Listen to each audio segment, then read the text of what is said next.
orang Tarim itu ada kebiasaan kayak kita orang Aceh dulu. Iya. Kita orang Aceh dulu, kalau kita lihat dari orang-orang tua dulu, kita masuk ke warung kopi atau ke tempat yang baru kita kenal, orang itu akan tanya, kamu dari mana, ahlan wa sahlan, sehat, keluarga sehat, ada apa, mau apa. Itu ditanya sampai mungkin 5 menit kalau kita hitung, baru kita bisa bicara. Ditanya segitunya. Itu orang Tarim akrab sekali, padahal kita belum kenal sama sekali. Kita penuntut ilmu, karena mereka itu sangat memuliakan penuntut ilmu. Sangat memuliakan penuntut Jadi ilmu. pas kita tiba di situ, kalau misalkan kayak Tengku bilang tadi, tiba di tempat minum misalkan, tidak dilihat-lihat dulu ya seperti ini warung pane. Tidak, langsung ditanya, disapa. Iya, disapa. Masya Allah. Orang itu yang disapa kita. Wahai segala asasi rugata, minta ilmu serta beramal. DAO Podcast Channel tercinta. Bismillahirrahmanirrahim. Assalamualaikum warahmatullahi wabarakatuh. Alhamdulillahilladzi ahyana bi ni'matil iman wal islam wassalatu wassalamu ala sayyidina Muhammad wa ala alihi washabbihi ajma'in. Rabbi syrah li sadri wa yassir li amri wahlul 'uqdatam min lisani yafqahu qawli. Sahabat DAO Podcast Channel yang tercinta, alhamdulillah pada kesempatan kali ini tentunya kita telah berada di ruangan podcast yang sangat kita cintai ini, dan hari ini adalah merupakan hari Jumat, dan kita dianjurkan yaitu memperbanyak selawat kepada Nabi Muhammad sallallahu alaihi wasallam. Allahumma salli wa sallim ala sayyidina Muhammad. Baiklah sahabat DAO Podcast Channel tercinta, telah hadir sosok narasumber bersama kita di sini tentunya. Beliau bernama Tengku Ahmad Faruqi. Beliau merupakan alumni Dayah Mudi Mesra Samalanga dan alumni Zawiyah Aidrus yaitu di Tarim, dan kemudian beliau juga merupakan dewan guru di Dayah Baldatun Thayyibatun Warabbul Ghafur, dan beliau juga aktif mengajar di sekolah dan dayah lainnya di Kota Banda Aceh, Aceh Besar. Langsung kita menyapa Tengku. Assalamualaikum Tengku. Waalaikumsalam warahmatullahi wabarakatuh. Apa kabar Tengku? Alhamdulillah khair. Masya Allah. Saya sehat ya. Alhamdulillah. Kami ucapkan terima kasih banyak telah hadir di sini. Alhamdulillah, udah lama nggak bisa hadir. Kita sudah lama kontek-kontekan ya. Kita sudah lama mengundang Tengku Faruqi untuk hadir di sini, tapi beliau sibuk. Jadi alhamdulillah ini kesempatan kita untuk berbincang-bincang di sini. Insya Allah. Jadi insya Allah Tengku, kita pada hari ini, yaitu di ruangan podcast ini, kita akan berbincang-bincang, atau ya kalau bahasa lainnya talk show. Jadi temanya adalah perjalanan menuntut ilmu di Tarim.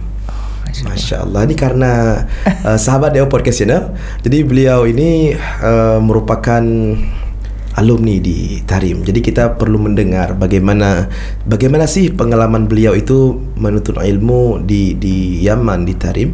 Masya Allah, kita mendengar saja atau menyebutkan kalimat Tarim, mendengar atau menyebutnya saja itu mengingatkan kita dengan Rasulullah sallallahu alaihi wasallam dan para habaib dan para kekasih Allah di sana. Masya Allah. Tanpa menunggu lama, langsung saja kita mendengar pembahasan dengan tema perjalanan menuntut ilmu di Tarim kepada Tengku. Kita persilahkan. Alhamdulillah. Alhamdulillah Rabbil Alamin. Wassalatu wassalamu ala Sayyidina Muhammadin wa ala alihi wa sahbihi ajma'in. Allahumma la sahla illa ma ja'altahu sahla wa anta taj'alul hazna idha syi'ta sahla. Rabbi syrah li sadri wa yassir li amri wahlul 'uqdatan min lisani yafqahu qawli. Raditu billahi rabba wa bil islami dina bi Muhammadin nabiyya wa rasula. Alhamdulillah atas kesempatannya, insyaallah. Alhamdulillah. Tentang pengalaman kami sendiri, insyaallah. Pengalaman kami sendiri, perjalanan kita ke Kota Tarim. Sebenarnya kita itu udah pengen ke Kota Tarim sejak 3 tahun sebelum kepergian kita ke sana. Bahkan 4 tahun sebelum kita pergi ke Tarim itu udah ada niat dan udah mencari di mana jalan untuk bisa ke Kota Tarim. Masya Allah. Tapi berlalu tahun kita tidak temukan tempat link untuk perjalanan ke kota Tarim. Dan akhirnya di akhir tahun 2020 pada tepatnya di bulan Desember, kita dapat nomor HP dari seorang alumni di Mesra juga yang di sana, menetap di sana. Yang di sana, tapi beliau sudah pulang ke Aceh sekarang. Dari beliau. Kemudian saya hubungin Ustadz yang beliau ini berasal dari Medan sebenarnya. Sudah dari Darul Mustafa itu sudah 10 tahun. Masya Allah. Jadi saya dapat kabar itu, saya kontak dengan beliau. Dan yang anehnya, cuma 1 minggu saya diurus langsung pergi. Hijrah ke Tarim? Langsung ke Tarim. Masya Allah. Padahal sebelum itu sudah 3 tahun 4 tahun kita tunggu. Dan kabar menggembirakan ini cuma seminggu jatah waktunya. Sampai pada saat itu kami agak kerepotan, diminta izin sama Abu belum, sama Abi juga belum. Sehingga dalam 1 minggu itu kita persiapkan semuanya. Dan akhirnya tepat di bulan Desember 2020 kita berangkat ke Tarim. Kita sendiri dari Aceh. Itu waktu itu sebelum Covid ya Tengku? Itu udah Covid. Udah Covid. Dan alhamdulillah kita lewat ke sana. Lewat ya? Ya. Masya Allah. Allah mudahkan. Iya. Allah mudahkan, alhamdulillah. Kalau di sini kita harus pakai masker pada saat itu. Iya. Kemudian akhir Desember itu kita pergi ke Jakarta, ketemu kawan di sana, baru dari sana langsung perjalanan ke Tarim. Dari Soekarno-Hatta? Iya, dari Soekarno-Hatta. Langsung ke Tarim? Enggak, maksudnya perjalanannya ke Tarim. Kita transitnya di Turki dulu, kemudian masuk ke Mesir, dari Mesir baru ke Tarim. Itu pas ke Turki dan Mesir sempat nggak pergi-pergi? Kalau di Turki kemarin itu sempat pergi-pergi, sempat keluar. Pas tiba di Tarim, yang hati yang sangat rindu, menunggu 3 tahun, pas menyentuh tanah Tarim pertama sekali, first time, bagaimana perasaan Tengku? Masya Allah, Tarim itu udah menunggu lama, kemudian sangat gembira sampai di sana. Terutama di sana itu kota para aulia dan Nabi Umar di situ. Masya Allah. Pertama pengalaman kita di sana berarti ketika kita melihat kota Tarim itu, athar nubuahnya masih ada. Athar nubuah, bekas kenabian itu seperti kita rasakan pada saat itu.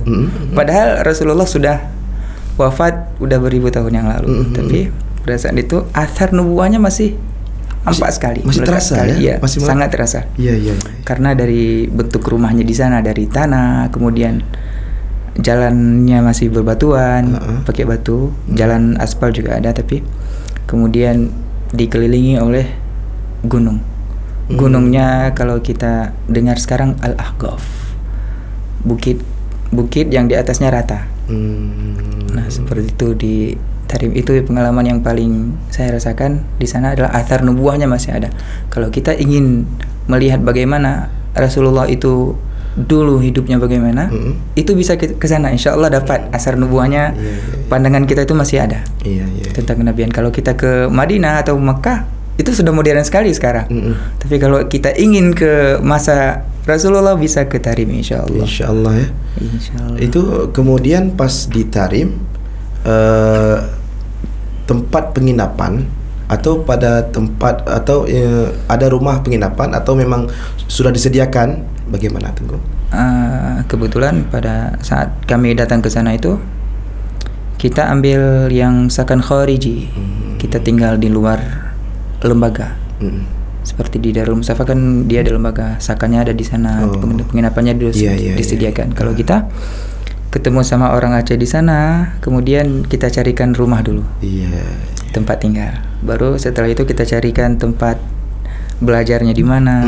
Nanti kita ke masyayikh, kita ke habaib, kita belajar sama beliau di sana. Karena setiap hari sebenarnya itu kalau kita jadwalkan tentang pengajian di sana itu penuh setiap hari.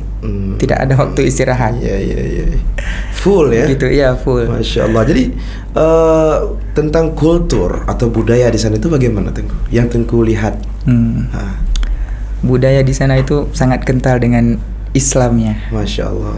Sunnahnya, hadisnya itu para hadis para Rasulullah SAW itu sangat mereka amalkan. Seperti kita pernah mendengar Imam Al-Haddad, Abdullah bin Alawi Al-Haddad. Ya. Beliau itu seluruh sunnah sudah beliau amalkan.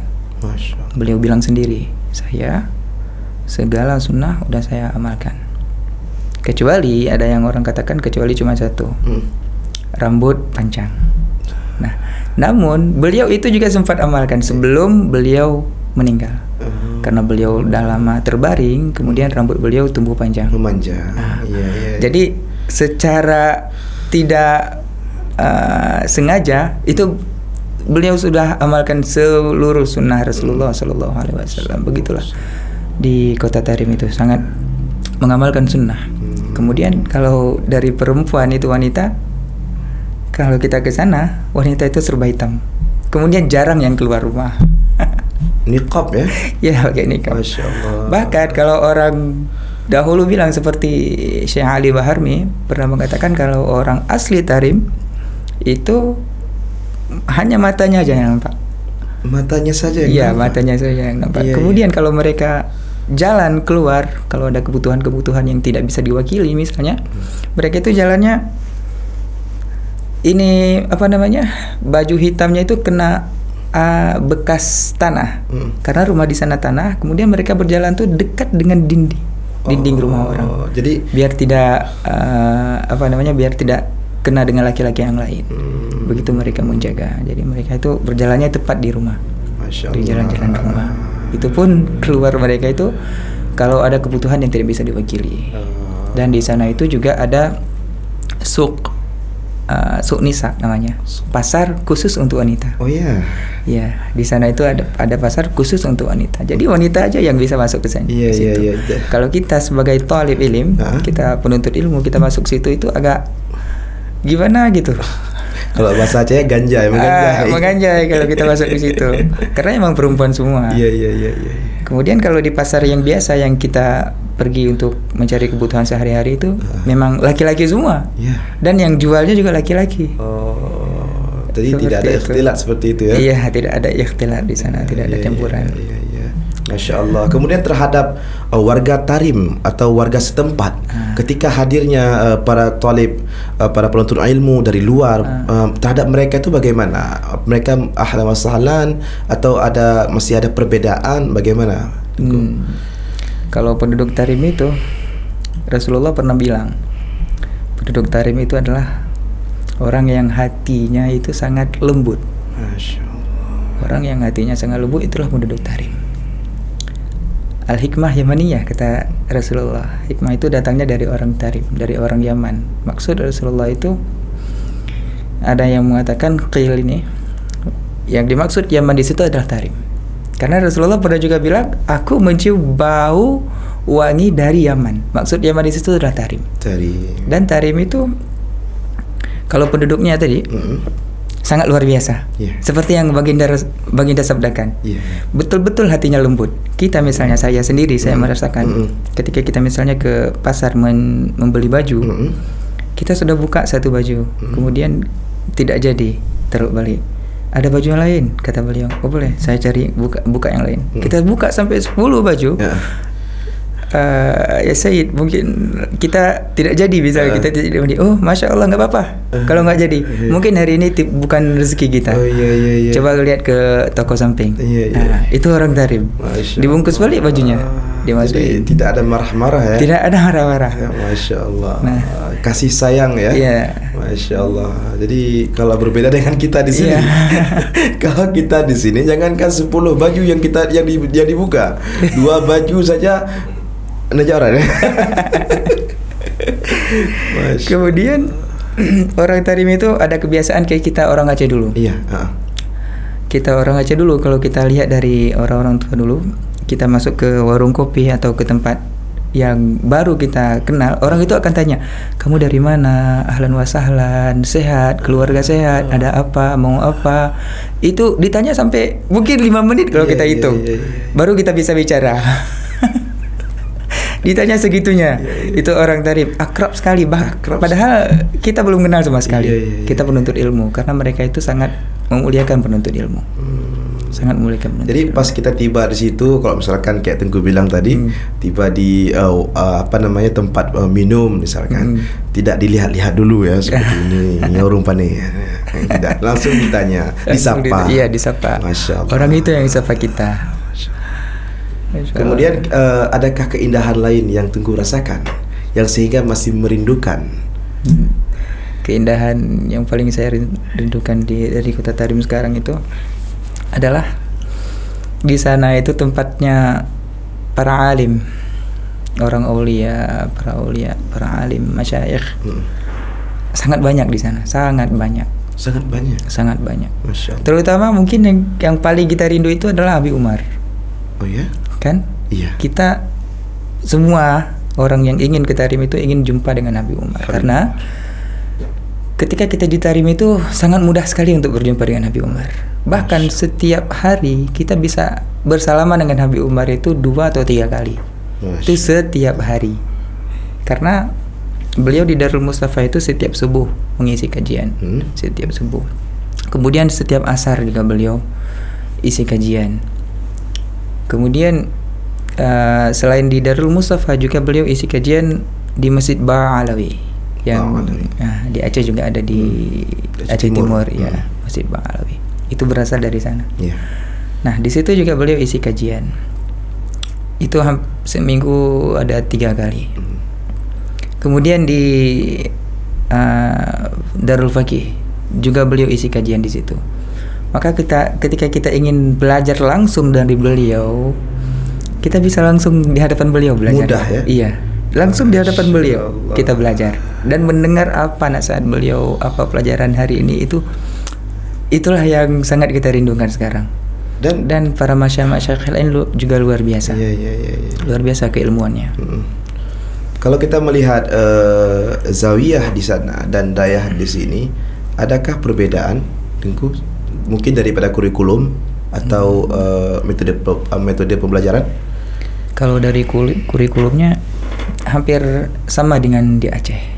Ya, hampir sama. Cuman pernah saya bilang ke seorang masyayikh di sana, Syekh Soleh namanya. Beliau ketika kami beritahukan kurikulum kita di Aceh, beliau terkejut. Oh ya? Iya, beliau terkejut. Kok bisa kitab tinggi langsung diajarin di kelas 1 misalnya? Kalau di sana itu ada Safinatun Najah dulu. Oh iya. Kita dari bawah Risalah Jami'ah, Safinatun Najah, baru nanti ke Mata Takrib. Mata Takrib itu udah tinggi. Iya. Apalagi sampai ke Fathul Qarib dan Fathul Mu'in itu udah tinggi sebenarnya di sana. Karena dari segi pembelajaran mereka itu mungkin bacanya kitab kecil. Tapi penjelasannya itu di bawah matan kitab lain. Kitab itu yang luar biasa dari ulama-ulama di sana. Iya. Karena banyak dari orang di luar Tarim, orang di luar Yaman, bahkan di Afrika sendiri seperti itu. Padahal Afrika dengan Tarim itu dekat ya Tengku? Iya, cuma beda benua. Mereka itu menganggap Tarim itu tasawuf, bila tasawuf hanya sufi saja. Bahkan kita Aceh juga seperti itu anggapannya. Mau kemana? Mau ke Tarim. Di Tarim itu belajarnya apa? Tasawuf ya. Karena orang di Tarim itu kan pulangnya baju putih, pakai peci, kemana-mana pakai kemana-mana pakai sarung, nggak pernah dipakai celana, apalagi buka peci. Seperti itu anggapan orang-orang banyak. Tapi ketika saya di sana, rupanya ilmu tasawuf juga ada, kemudian fikih juga kental. Masya Allah. Luar biasa fikih mereka, karena mereka gabungkan antara dua ilmu itu. Dan tauhid di sana juga ada. Dan tauhid di sana itu kalau dari masyayikh dan para habaib bilang, itu kita cukup untuk mengenal Allah Subhanahu wa taala, udah cukup itu tauhid kita. Itu kita sudah yakin, sudah kuat, itu sudah cukup. Baru langsung ke fikih dan langsung ke tasawuf. Ya. Jangan terlalu itu membawa waktu di tauhid gitu. Masya Allah ya. Kemudian ketika kita orang Aceh tiba di sana, bagaimana tanggapan mereka? Mungkin ada ya kita mengetahui dan kita maklumi bahwa di Aceh ini ada sebutan yang namanya Serambi Mekah. Apakah gelar Serambi Mekah Aceh itu terdengar sampai ke sana? Masya Allah. Ini cerita yang luar biasa. Serambi Mekah. Serambi Mekah di Tarim ya. Orang Tarim itu sangat mengenal Aceh sudah. Sebelum kita datang ke sana, orang itu sudah mengenal kita. Oh ya? Disebabkan karena Habib Abu Bakar bin Husain bin Faqih. Apa? Ya, Teguh Dianjung. Teguh Dianjung.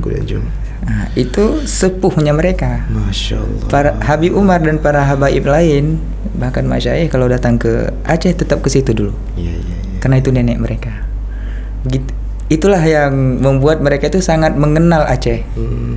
Kalau para habaib itu bilang ke Aceh, ke beliau ini, ke Abu Bakar Said Abu Bakar bin Husain bin Faqih, itu sahibul Asyi. Yang punya Aceh itulah beliau. Jadi ketika saya pulang kemarin itu, saya sempat minta izin sama cucunya beliau. Habib Abu Bakar juga namanya beliau. Di Tarim. Di Tarim. Oh, di Tarim. Ya. Oke. Habib Abu Bakar bil Faqih. Saya minta izin kepada beliau, saya bilang, saya dari Aceh. Oh, Masya Allah, antum dari Aceh, sahibul Asyi fi hunak. Sahib Aceh ada di situ. Iya. Ada di tempat kamu. Iya. Saya bilang saya dekat juga dengan Teguh Dianjung. Beliau mendoakan kemudian. Karena orang Tarim itu suka mendoakan orang. Ketika kita minta izin, beliau minta doa kepada kita. Dan beliau juga mendoakan kita di safar kita, karena orang musafir itu mustajab doanya. Iya, betul. Kan? Mustajab. Di antara doa-doa mustajab lain, orang musafir itu mustajab doanya. Maka beliau juga minta doa dan kita juga minta doa kepada beliau. Begitulah ketika kita pulang. Iya. Kemudian untuk makanan di sana, kita mungkin kalau kita di Aceh atau di Indonesia kan nasi, beras. Di sana atau sekarang sudah ada nasi juga. Sudah nasi juga. Nasi biryani, nasi mandi. Oh, nasi Arab itu. Iya. Dan untuk harganya, kita ngomong harganya juga hampir sama. Iya. Di 1000 di sana itu 1000 rial itu mungkin sekitar 14.000 kita. 14 atau 13.000 karena uang rial itu akan dikurs ke dolar dulu. Baru ke Indonesia. Oke, di sana rial. Iya, rial Yaman. Dan beda-beda dia nanti. Kalau di Tarim itu rialnya kecil dia bentuknya. Tapi kalau di Sanaa rialnya gede bentuknya. Padahal satu negara, tapi mata uangnya beda. Iya. Dan saya mendengar beberapa cerita ataupun melihat informasi, apakah betul di sana itu pedagangnya semuanya hafiz Quran? Rata-rata. Ya, kalau di sana itu bahkan bukan pedagang. Itu pedagang, kalau kita bilang pedagang hafiz Quran itu udah biasa. Tapi pedagang itu bisa mengkhatamkan kitab sambil dagang. Masya Allah. Itu yang luar biasa. Karena kalau kita bilang hafiz Quran, kan memang Tarim itu dikenal dengan Darul Hufaz, tempatnya para penghafal Quran. Selain namanya Tarim Al-Ghanna, Tarim itu adalah biladut tib, bersih sekali. Kemudian dikenal juga dengan Al-Hufaz tadi. Karena di sana itu setiap minggu orang penduduk Tarim itu mengkhatamkan Al-Quran. Setiap minggu. Mengkhatamkan Al-Quran di luar kepala. Masya Allah. Ya, subhanallah. Ketika saya sampai ke sana, tepatnya di subuh hari Jumat itu, subuhnya saya nggak keluar. Kita nggak keluar dulu, kemudian ada majelis khatam Quran. Kemudian kita disuruh masuk ke situ. Khatam rame-rame. Karena kan ketika khatam Quran itu disuruh ajak keluarga kita, ajak anak-anak kita, karena doa di penghujung khatam Quran itu makbul. Begitu. Oke, Masya Allah. Saya betul-betul bertambah merindukan kota Tarim ya. Masya Allah. Kemudian di sepanjang menuntut ilmu di Tarim, Tengku, apa momen bagi Tengku yang tidak bisa dilupakan? Berapa tahun di sana? Saya di sana terbilang nggak lama, 1 tahun 2 bulan. 1 tahun 2 bulan. Apakah apa momen yang paling tidak bisa dilupakan? Momen yang saya tidak bisa lupakan cuma satu momen. Apa itu? Ini momen lucu sebenarnya, Iya, Kak. iya. Sebab itu saya tidak bisa melupakannya. Iya, iya. Ketika saya mencari-cari tempat belajar, saya dengar dari kawan kita belajar di Ruba Tarim. Di situ ada majelis umum dares orangnya bilang. Kemudian saya ke pintu Ruba Tarim, saya tunggu di situ. Siapa ada yang keluar pertama, saya tanya ke beliau. Kapan jadwalnya, hari-hari apa? Saya tanya ke beliau. Rupanya yang keluar itu adalah gurunya para guru. Habib Abu Bakar Bil Fakih tadi, yang saya minta izin untuk pulang. Iya. Sama beliau saya tanya. Ya Sayyid, ya Habib, kapan di sini jadwalnya? Beliau menjawab, nanti bentar lagi. Itu beliau itu keluar karena beliau sudah isi kajian untuk orang-orang di Rubat. Beliau pulang sebentar, 15 menit beliau balik lagi. Sama beliau saya tanya. Masya Allah. Kalau di sini sama Abu Mudi kita tanya jadwal. Iya. Itu. Jadi, baru tahu kemudian beliau itu gurunya para guru di situ. Masya Allah. Jadi begitu dekat dan begitu akrab ya. Iya. Masya Dan Allah. pakaian orang-orang di sana itu, padahal mereka itu gurunya para guru, tapi biasa saja pakaiannya, sederhana sekali. Masya Allah. Bahkan sama-sama semua, hampir sama, cuman dibedakan oleh surban imamah. Yang pakai imamah itu lebih alim ketimbang yang nggak pakai imamah. Gitu. Kalau di sana secara fiqih mazhab Syafi'i atau selain daripada Syafi'i? Kita di sana Syafi'i. Syafi'i kental di sana. Masya Allah. Jadi kalau sholat tarawih itu tidak ada 8 di sana. Tidak ada 8. Tidak ada 8 di sana. Bahkan lebih daripada 20 mungkin. Iya, kalau tentang tarawih itu kita pernah dengar tarawih 100 rakaat. Iya. Dan 100 rakaat? Iya, 100 rakaat. Tarawihnya 100 rakaat. Bagaimana itu sungguh? Jadi di sana itu masjidnya berhampiran dekat-dekat. 50 meter udah ada masjid. Bahkan kadang 20 meter lebih dekat lagi. Menggunakan pengeras suara, merafa' suara atau bagaimana? Enggak, di sana langsung. Kecuali azan aja. Azan itu pakai pengeras suara. Dan setiap masjid itu kalau di bulan Ramadan, setelah sholat maghrib tunggu isya, setelah isya di masjid ini jadwal pertama misalnya. Ini 20 rakaat, setelah dari sini masjid yang di sampingnya atau di tempat lain itu jadwal tarawih kedua. Misalnya dari jam 9 sampai jam 10. Nanti jam 10 sampai jam 11 di masjid lain. 11 sampai 12 ada masjid lain. 12 sampai jam 1 sampai jam 2 sampai jam 3. Makanya 100 rakaat kalau kita ikutin, kalau kita sanggup. Dan di sana itu kalau bulan puasa, Masya Allah sekali, malamnya hidup, siangnya nggak ada. Kebalik, kalau di bulan Ramadan itu kebalik. Malam jadi siang, siang jadi malam. Kalau di bulan-bulan lain, kayak biasa, siang-siang. Di sana seperti itu kalau bulan Ramadan. Masya Allah ya. Jadi sangat banyak hikmahnya di sana itu. Tidak ada atau sedikit orang kopi ya. Jadi kita di sini tentu tidak melakukan hal demikian karena kita banyak kedai kopi di sini ya.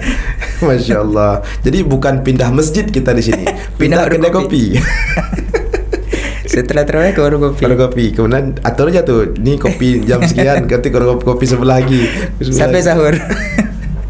Masya Allah. Kemudian tentu sangat menarik ya. Di Tarim ini bahkan negeri Tarim itu saya juga banyak daripada kawan-kawan di sana. Bahkan ada satu orang teman juga dari Dayah, kemudian ngaji di Darul Mustafa dan belum pulang saat ini. Masya Allah, teman tidak bisa untuk berkomunikasi.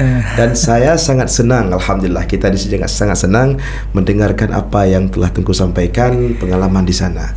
Kemudian untuk bangunan, jadi kita tadi mendengar bahwa bangunannya itu dari tanah. Itu bagaimana agak jelasnya Tengku? Bangunan di sana itu memang dari tanah. Kemudian sebelum dibuat bangunan besarnya, mereka itu buat, kalau di kita sekarang nih bata. Mereka buat adonan tanah, kemudian tanah itu dicampur dengan jerami. Dicampur dengan jerami, baru nanti dibuat petak-petak. seperti bata lah sini. Iya. Terus bata itu yang sudah kering baru dibuat disusun, baru bisa menjadi rumah. Nah, dari bata itu. Dan pembuatan rumah di sana itu mungkin makan waktu 3 tahun, 4 tahun baru selesai satu rumah. Karena setiap lantainya ditunggu 1 tahun. Baru naikkan ke lantai 2, baru naikkan ke lantai 3. Kalau tidak nanti tidak sanggup. Iya. Karena terbuat dari tanah. Dan bangunan tertinggi yang terbuat dari tanah itu di sana. Bangunan tertinggi yang terbuat dari tanah yang dibuat oleh Syekh Umar Muhdar. Iya. Di Masjid Al-Muhdar namanya. Masjid Al-Muhdar ya. Masjid Al-Muhdar. Masya Itu panjang menaranya Mm-mm.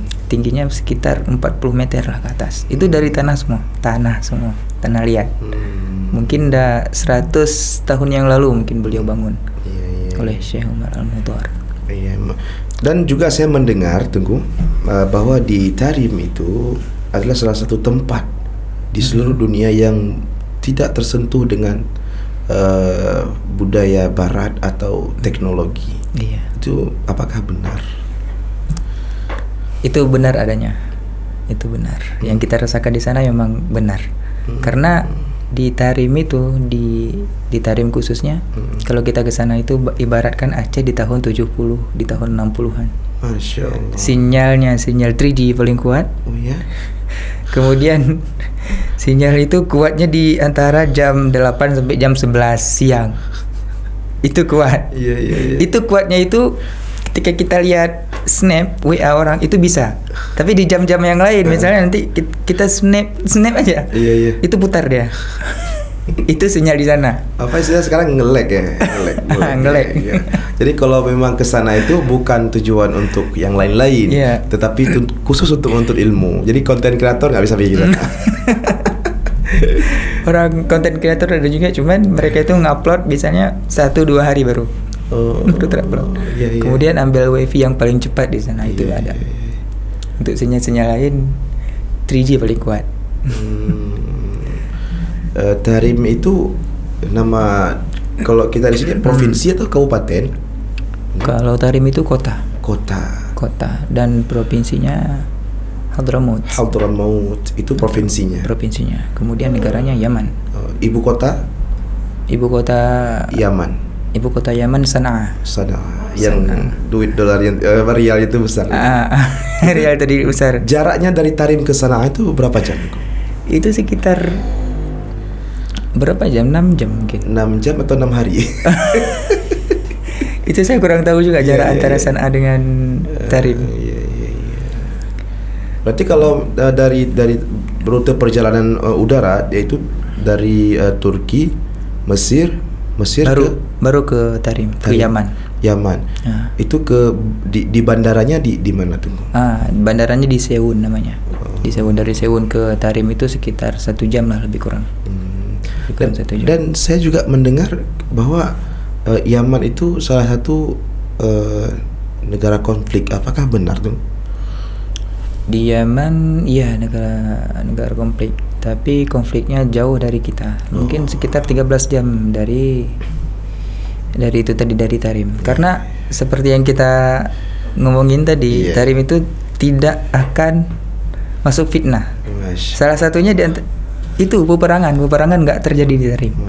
Karena itu doa dari Sayyidina Abu Bakar As-Siddiq. Tarim dikenal dengan Biladus Siddiq, negeri dari Sayyidina Abu Bakar As-Siddiq. Karena ketika Sayyidina Abu Bakar As-Siddiq menjadi khalifah, beliau meminta pendapat dari orang Tarim. Dan orang Tarim pada saat itu dipimpin oleh Zaid bin Labib Al-Ansari. Kemudian beliau minta persetujuan dari orang Tarim. Orang Tarim langsung setuju dengan Sayyidina Umar. Sayyidina Abu Bakar menjadi khalifah. Pada saat itu Sayyidina Abu Bakar khalifah langsung senang dan mendoakan kota Tarim. Doa yang pertama beliau doakan ke kota Tarim. Kota Tarim itu agar makmur selamanya. Makmur. Dan sampai sekarang kita lihat kota Tarim makmur. Walaupun memang sinyalnya nggak ada dan teknologinya kurang sekali 50 tahun yang lalu, tapi makmur di sana. Kemudian Sayyidina Umar meminta doa agar di Tarim itu subur dan airnya tidak akan putus hingga hari kiamat. Dan saya rasakan sendiri. Iya. Iya. Masya Allah. Subur tanahnya dan airnya tidak putus-putus. Tetapi di sana kawasan tandus. Gersang, iya. Gersang. Kawasan tandus, gersang. Tapi airnya tidak putus-putus. Bahkan di setiap masjid, kalau kita pergi ke masjid, di setiap masjid itu ada tempat air, namanya berada. Tempat air dingin. Disediakan tempat minum, iya. Khususkan untuk minum. Dingin. Iya, dingin. Luar biasa kalau kita di sana. Jadi jangan takut lapar. Iya. Masya Allah. Mungkin Lebaran mungkin lebih semarak di sana ya, meriah ya. Masya Allah. Kalau Lebaran di sana itu, misalnya Lebaran puasa, itu hari pertama cuman selang dari puasa 30 hari, kemudian dilanjut dengan puasa 6 hari. Jadi Lebarannya nanti di hari ke-7. Gitu di sana. Betul-betul mengamalkan sunnah ya. Masya Allah. Kemudian yang tadi itu doa yang kedua, airnya tidak akan putus. Kemudian yang ketiga doanya, ulama dan para aulia yang tumbuh dari tarim itu seperti tumbuhnya rumput. Banyak sekali ulama di sana ya. Dan terbukti. Bahkan lebih banyak yang mungkin kita bilang secara kasarnya yang seperti Habib Umar itu banyak di tarim, bahkan lebih. Cuman orang-orang tarim itu hatinya lembut. Satu orang sudah menjadi orang besar, dikenal di mana-mana, yang lain nunduk. Masya Allah. Yang lain nunduk, bangkitkan yang ini agar yang satu ini terkenal dan bisa berdakwah di seluruh dunia. Yang lain nunduk, padahal yang lain ini bahkan lebih tinggi kita bilang. Bukan seperti ya di tempat-tempat lain. Iya, Masya Allah ya. Masya Allah, saya sangat-sangat kagum ini ya. Jadi kalau sangat beda di tempat kita ya, agak sedikit berbeda ya. Kalau di saat di tempat lain itu saling mempertahankan ego, di sana itu justru Masya Allah, tawadhu'nya luar biasa ya. Ya, cukup satu orang. Iya. Kemudian untuk di sana memang ya kawasan atau daerah yang benar-benar dijaga oleh Allah Subhanahu Wa Taala. Kemudian dari tadi juga Tengku bilang bahwa di sana itu kawasan yang tidak masuk fitnah. Masya Allah, tentu tidak ada kejahatan di sana. Kejahatan. Masya Allah, tidak ada kejahatan di sana. Masya Allah. Anak-anak di sana, ini anak di sana. Ini apakah anak-anak di sana itu semuanya disibukkan dengan ya mengaji, menghafal, atau justru seperti anak-anak kita di sini juga bermain? Adakah perbedaan atau kesamaan? Sangat berbeda. Saya lihat sangat berbeda. Anak-anak di sana itu, bahkan kalau dulu di sana itu ada Hautah Tarim namanya. Hautah Tarim. Artinya dia bentuk ada tanda dari Masjid Segaf, kemudian Masjid Al-Idrus, kemudian Masjid Ba'alawi. Itu orang yang di dalam komplek itu namanya Hautah Tarim. Anak-anak yang di situ tidak boleh keluar dari tempat itu sebelum mereka hafal Quran. Anak-anak kecil. Dan di sana seperti yang Habib Abdullah Al-Muhdar kemarin kita kesini itu, beliau bilang, beliau yang buka pertama Kubah Maryam. Kubah Maryam itu tempat khusus dibuat untuk penghafal Al-Quran. Dan Habib Umar dulu hafal Quran di Kubah Maryam. Di situ Habib Umar di situ sekitar nggak sampai 1 tahun Habib Umar hafal Quran.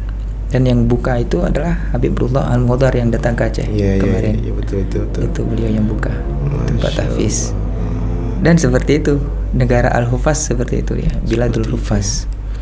Memang para penghafal Al-Quran dan anak-anaknya ya hafal Al-Quran, disibukkan dengan ilmu. Saya juga karena saya sekan kharij, jadi keluar ke tempat untuk belajar ilmu, jumpa dengan mereka lagi bawa kitab, lagi bawa Quran. Sangat insecure bagi kita ya. Karena tarim itu ya seperti udah pondok dah. Tarim itu namanya tarim, tapi kalau kita lihat ke sana memang tarim itu yang menjadi pesantrennya. Kota itu yang pesantren. Masya Allah, mereka sangat berpegang teguh dan tetap konsisten istiqamah dengan jati diri tempatnya. Kalau kita kan kehilangan jati diri tempat kita ini. Kita tinggal nama. Tinggal nama, masya Allah. Kalau mereka itu masih menjaga hingga saat ini. Saya menjaga nama. Kalau ingin menjadi warga Tarim itu bagaimana tuh? Apakah dengan menikahi wanita di sana langsung menjadi warga Tarim? Itu mungkin saja. Oh, mungkin saja. Tapi belum ada sepertinya orang yang menikah dengan orang Tarim asli, orang Aceh ya. Orang lain kurang tahu. Untuk proses pernikahan seperti apa di sana? Proses pernikahan. Yang pertama khitbah tuh nggak ada. Oh iya. Khitbah itu harus disembunyikan. Iya. Dan mereka juga betul-betul menyembunyikan khitbah. Nadar itu ada. Itu nazar seperti yang diajarkan oleh kita. Iya. Nazar kita ke rumah itu ataupun ke pondok pesantren dan didampingi oleh mahram-mahramnya nanti. Dan proses akad nikah itu di mana? Di masjid atau di zawiyah atau di rumah? Itu kalau itu sesuai dengan keinginan kita sebenarnya. Kalau kita ingin dengan Habib Umar bisa dengan Habib Umar. Kalau kita ingin dengan Habib yang lain dan syekh-syekh yang lain juga bisa. Bahkan kalau orang Tarim biasa itu orang Tarim itu mereka menikah di masjid. Dan waktu menikah yang paling utama itu adalah di hari Jumat pagi. Iya, betul. Di hari Jumat pagi. Iya. Walimatul urusnya? Kadang-kadang seperti kita misalkan Rubah kameng. Astagfirullah. Di sana kalau perkawinan dan ikhtilat itu memang sangat dijaga. Tidak akan ada perikhtilat antara laki-laki dan perempuan. Mereka itu membuat acara walimatul urus cukup dibuat misalnya di satu tempat dan dihadiri oleh laki-laki saja. Nanti pihak perempuan buat di tempat yang lain. Dan bisa saja orang ini buat kadang malam. Jadi kita datang ke situ malam, dengar nasihat, kemudian ada yang kita dengar sekarang marawis, yang itu tarian itu kita lihat, kemudian nanti di akhir acaranya kita makan. Satu tempat itu kita makan rame-rame, udah siap. Gitu walimatul urusnya. Masya Allah. Jadi sangat sederhana dan sangat terjaga dan terkesan. Iya, Masya Allah. Oke, baiklah sahabat Dakwah Podcast yang tercinta, alhamdulillah baru saja kita mendengarkan pembahasan perjalanan menuntut ilmu di Tarim. Subhanallah, sangat mulia ya. Sangat terkagum bagi kita yang mendengarkan, yang belum pernah langsung pergi ke sana. Dan tentunya setiap kita semua pasti menginginkan atau kita semua mengharapkan bisa pergi ke Tarim. Amin. InsyaAllah. Mudah-mudahan walaupun tidak sampai setahun, 2 hari pun boleh. Yang penting sampai. Ingin menyentuh kaki kita di tanah Tarim itu bagaimana? Itu pernah juga dikatakan oleh Sayyidina Abu Bakar As-Siddiq. Saya bermimpi kota Tarim. Mimpi itu terkenang 3 hari. Kalau saya datang ke kota Tarim, beliau bilang kenangannya bisa sampai 7 hari. Masya Allah. Itu beliau, siapa kita? Iya. Masya Itu Sayyidina Abu Bakar As-Siddiq. Masya Allah. Mungkin adakah niat untuk kembali lagi ke sana, Teguh? Insyaallah niatnya sangat kuat untuk kita kembali. Dan pernah guru saya itu orang Indonesia, beliau ketika di Indonesia dan ingin kembali, beliau punya keinginan untuk kembali dan dimudahkan untuk kembali. Begitu kota Tarim. Iya. Masya Allah ya. Mudah-mudahan kita semua bisa pergi ke sana menuntut ilmu. Ya, mungkin kita semua al-faqir, masih sedikit ilmu di sini. Masya Allah. Mungkin dengan berkah para wali, dengan berkah para ulama dan habib masyayikh, insya Allah kita juga bisa menjadi alim. Walaupun kita bukan menjadi orang alim, insyaallah kita doakan mudah-mudahan kita menghasilkan dan mendapatkan keturunan yang alim. Insyaallah. Baiklah, terima kasih banyak Tengku telah hadir di sini dan berbagi cerita pengalaman menuntut ilmu di Tarim. Sangat terkesan dan sangat terkagum bagi kita semua yang mendengarkan. Masya Allah. Ini belum saja sampai di sana, hanya mendengarkan cerita saja itu rasanya seolah-olah besok mau pergi ke sana. Singgah beli tiket. Masya Allah. Cuma mengingat tiket yang agak dan bukan perjalanan satu negara, berbeda negara. Mungkin itu membutuhkan kesabaran ya, dan penghasilan tabungan uang. InsyaAllah. InsyaAllah dimudahkan. Amin, insyaAllah. Dan doakan kami di sini juga. Tengku doakan kami di sini, mudah-mudahan kami senantiasa selalu memberikan kesan dan pesan positif untuk sahabat Dakwah Podcast Channel yang mendengarkan podcast ini atau yang menonton podcast ini. InsyaAllah. Baiklah, terima kasih banyak Tengku. Assalamualaikum warahmatullahi wabarakatuh. Sallallahu alaihi wasallam.